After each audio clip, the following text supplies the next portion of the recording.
Le libre arbitre fait l'homme. Le libre arbitre permet de réagir plus vite au changement du milieu grâce à la possibilité par la parole de se questionner et d'envisager plusieurs avenirs. Grâce au verbe, nous avons très vite plusieurs solutions envisageables, ce qui permet de s'adapter à l'instant et gagner de plus grandes chances de survie. Les notions de temps dans le langage et la compression de données en mots nous ont fait perdre notre innocence et donné la possibilité terrifiante d'envisager la mort. Mais elles nous ont donné en contrepartie la possibilité de nous parler à nous-mêmes pour envisager plusieurs avenirs possibles. L'animal fonctionnant en réflexe conditionné est uniquement dans le ressenti de l'instant. L'action positive sera conservée dans la mémoire comme source de plaisir. L'action négative sera éliminée des réflexes comme source de désagrément.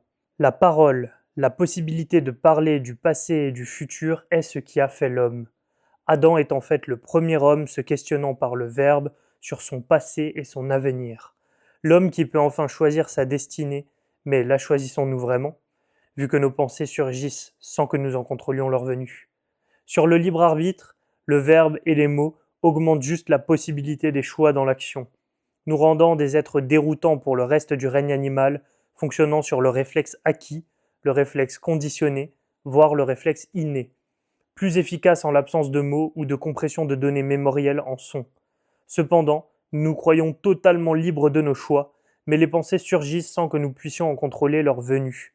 Nous avons juste le choix entre des futurs que nous imaginons, mais ces pensées qui surviennent dans notre esprit sont indépendantes de notre volonté. Donc avons-nous réellement le choix? Pas vraiment. Mais le fait de le savoir nous rapproche de Dieu. Tout petits nous sommes, mais nous le savons. C'est ce qui est énorme et fantastique.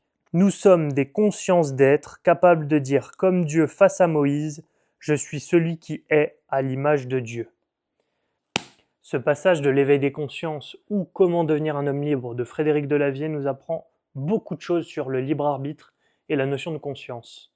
Il compare l'acquisition de la conscience et d'une forme de libre arbitre, bien que déterminée par le passé, et ça, il n'en fait pas l'abstraction dans son propos, à ce moment critique de la Genèse où Adam a croqué dans le fruit défendu, la pomme, pour connaître le bien et le mal.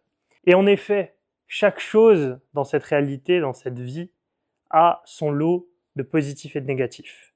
Il faut bien se rendre compte que cette conscience et cette capacité à créer, ce rapprochement vers Dieu finalement, nous a coûté en effet notre innocence en tant que créature inconsciente comme les animaux peuvent avoir le plaisir d'expérimenter l'expérience de la vie. Donc oui, nous sommes des créatures supérieures dans la mesure où nous connaissons le bien et le mal, et nous avons une forme de libre arbitre, si tant est que nous prenions le contrôle sur nos pensées et notre mode pilote automatique. C'est d'ailleurs pour ça que sur ma plateforme La Voix, j'ai voulu mettre comme première pierre à l'édifice une capacité de voir ce fonctionnement automatisé pour pouvoir se libérer du déterminisme du passé et donc de nos pensées automatiques du fameux mind chatter.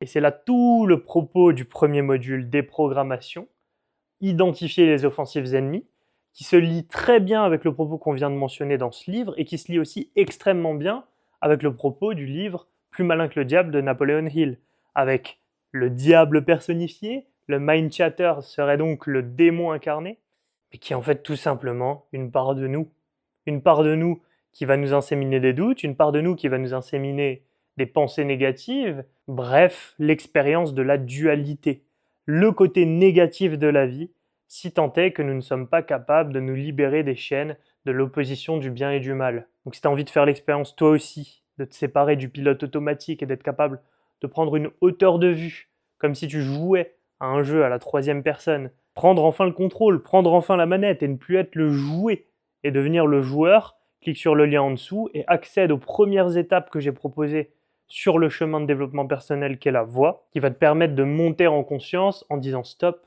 au mind chatter.